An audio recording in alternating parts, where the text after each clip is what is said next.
Social laughing एक ऐसे phenomena को कहा जाता है कि अगर हम इंडिविजुअल्स को या लोगों को ग्रुप में कोई टास्क परफॉर्म करने का कहेंगे तो वो ग्रुप फॉर्म में उसमें कम मेहनत करेंगे, कम कंट्रीब्यूशंस देंगे due to reduced accountability and shared responsibility.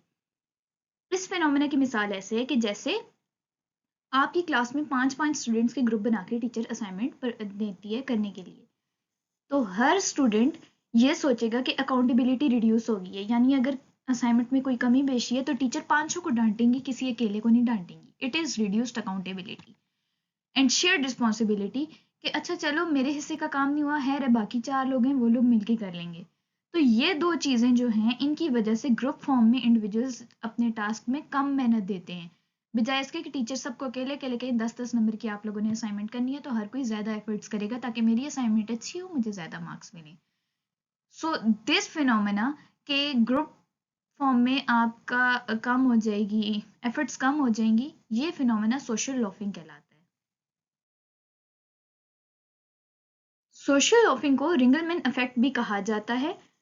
और रिंगलमैन इफेक्ट क्या है? ऐसा फिनोमेना जहां पे ग्रुप की फॉर्म में लोग कम एफर्ट करते हैं बजाय इसके कि उन्हें अकेले टास्क परफॉर्म करने के लिए दिया जाए। जैसे कि फिगर में भी हम देख सकते हैं, जब एक बंदे को हमने एक पत्थर घसीटने का कहा है तो वो बंदा अपनी 100% एफर्ट लगा के उस पत्थर को घसीटने की कोशिश कर रहा है, अपना वो टास्क पूरा करने की कोशिश कर रहा है।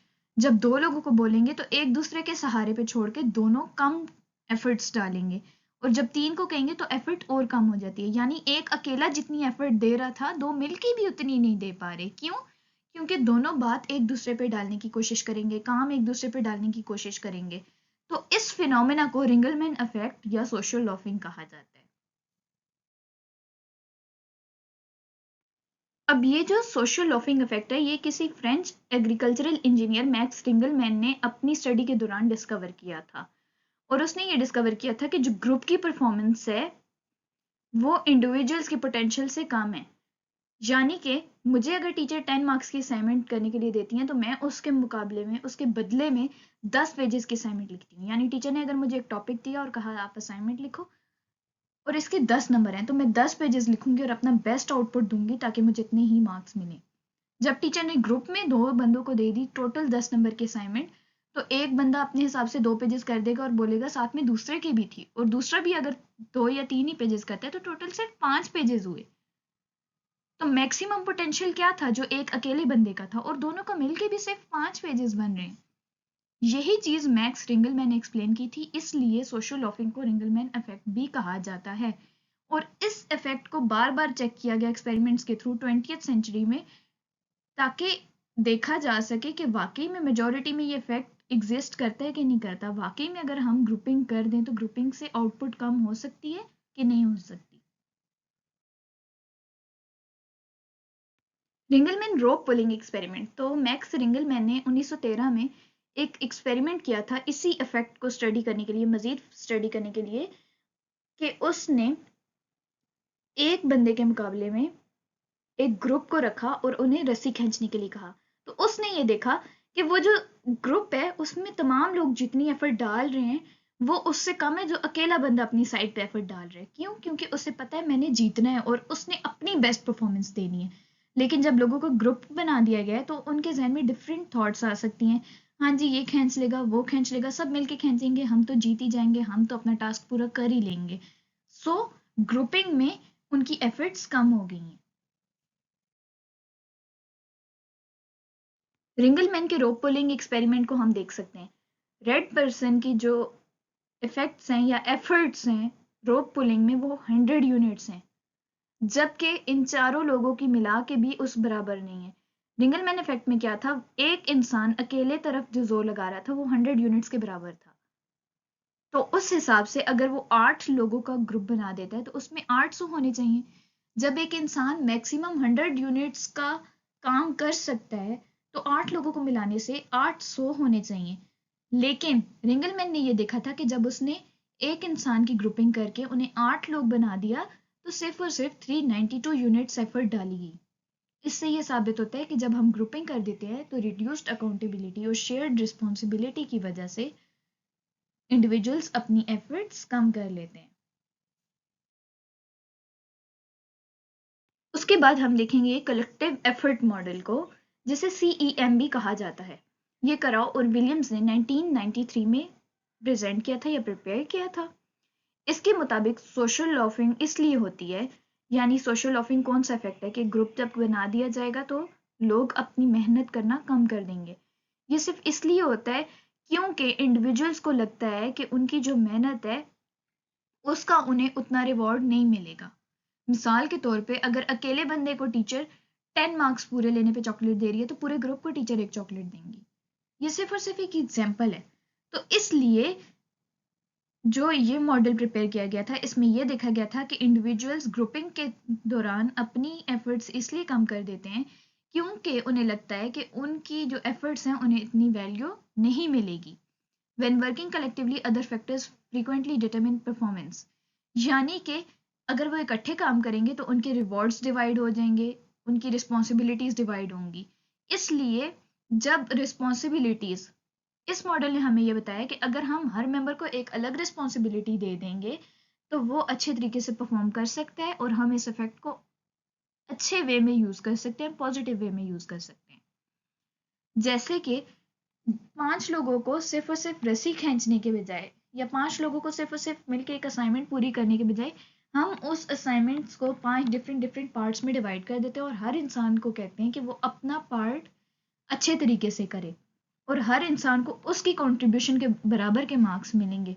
इससे क्या होगा कि हर इंसान के ऊपर अकाउंटेबिलिटी होगी, वो अपने कामों के लिए खुद रिस्पॉन्सिबल होगा और वो अपना बेस्ट आउटपुट देने के लिए तैयार होगा। Causes of social laughing. Social laughing होती क्यों है? Diffusion of responsibility. Diffusion of responsibility क्या है कि जब रिस्पॉन्सिबिलिटी इतने सारे लोगों के दरमियान डिवाइड हो जाती है, एक ही रिस्पॉन्सिबिलिटी है कि असाइनमेंट है 5 लोगों ने मिलकर करनी है, हम कहेंगे तुम कॉपी पेस्ट ही करनी है तुम कर लो, कॉपी पेस्ट ही करनी है तुम कर लो, तो उस इंसान पे सारी रिस्पॉन्सिबिलिटी आ जाती है। लेकिन यही कॉज करता है फिर सोशल लॉफिंग के सारे कोशिश करते हैं कामों से जान छुड़ाने की और कम एफर्ट्स डालते हैं। उसके बाद आ जाते हैं मोटिवेशन। जब इतने सारे लोगों की ग्रुपिंग कर दी जाती है तो उनकी मोटिवेशन बिल्कुल खत्म हो चुकी होती है क्योंकि उन्हें पता है रिवॉर्ड तो सारे ग्रुप को मिलना है और ग्रुप में डिवाइड होते होते आखिर में उन तक थोड़ा हिस्सा पहुंचना है, थोड़ा इंसेंटिव आना है। या अगर कोई ग्रुप लीडर है तो तारीफ तो ग्रुप लीडर की होगी। जैसे कि कोई टीम है प्रोजेक्ट कर रही है तो प्रोजेक्ट लीडर को ये अवार्ड मिलेगा, टीम मेंबर्स की कंट्रीब्यूशन का क्या। इसलिए मोटिवेशन के काम होने की वजह से भी सोशल लॉफिंग हो सकती है।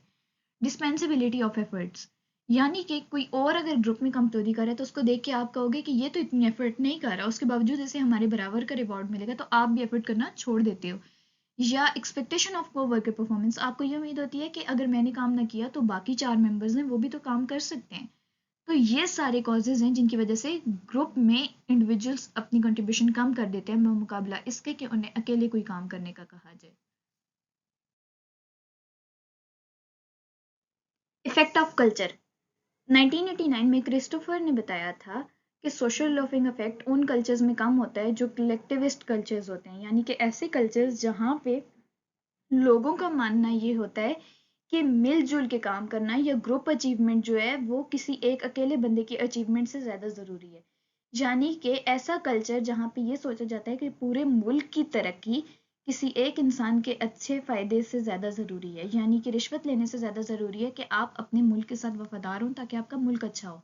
तो इस तरह के कल्चर्स में सोशल लॉफिंग कम होती है। सोशल लॉफिंग क्या है? जब ग्रुप फॉर्म में आप अच्छे तरीके से इनपुट नहीं कर रहे हो, आप अपने फ़ायदे को ज़्यादा आगे समझ रहे हो और ग्रुप में कम एफर्ट्स डाल रहे हो।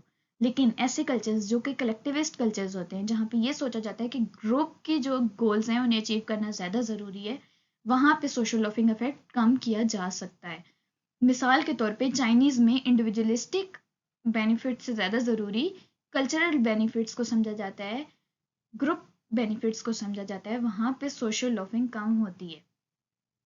इसलिए इससे ये साबित होता है कि जो कलेक्टिविस्ट थिंकिंग है, यानी ऐसी सोच जहाँ पे ये सोचा जाता है कि ग्रुप के फॉर्म में आपकी जो अचीवमेंट है वो आपकी इनफरादी अचीवमेंट से कई ज़्यादा ज़रूरी है, वहाँ पे सोशल लॉफिंग इफेक्ट कम है। How to reduce social loafing effect. Social loafing effect को हम किस तरीके से कम कर सकते हैं? सबसे पहले तो ये कि हम इंडिविजुअल अकाउंटेबिलिटी बनाएं, यानी कि अगर हमारी टीचर ने हमारी ग्रुपिंग की है और हमें कहा है कि आपने असाइनमेंट बनानी है, तो हमारी टीचर ये कहेंगे असाइनमेंट में आप मेंशन करें कि असाइनमेंट में कौन सी कंट्रीब्यूशन किसकी है, कितने पेजेस किस किस इंसान ने लिखे हैं, ताकि टीचर्स को पता चल सके कि किस इंसान ने कितनी एफर्ट्स डाली हैं और वो उनसे इस बारे में सवाल कर सकें। असाइन डिस्टिंक्ट रिस्पॉन्सिबिलिटीज़, या फिर अगर कोई इवेंट ऑर्गेनाइज कर रहे हैं तो ऐसा नहीं है कि किसी का दिल कर रहा है तो अपनी मर्जी से सफाई कर रहे हैं, किसी का दिल कर रहा है सारे ही सफाई करनी शुरू हो गए, ऐसा नहीं है, सारे ही सजावट करनी शुरू हो गए। ग्रुप मेंबर्स को अलग अलग रिस्पॉन्सिबिलिटीज़ दे दें, आपने बलून्स ब्लो करने हैं, आपने सफाई करनी है, आपने अरेंजमेंट्स देखनी है, आपने रिफ्रेशमेंट्स देखनी है। तो इस तरह अलग अलग रिस्पॉन्सिबिलिटीज़ देने से भी सोशल लॉफिंग इफेक्ट कम किया जा सकता है।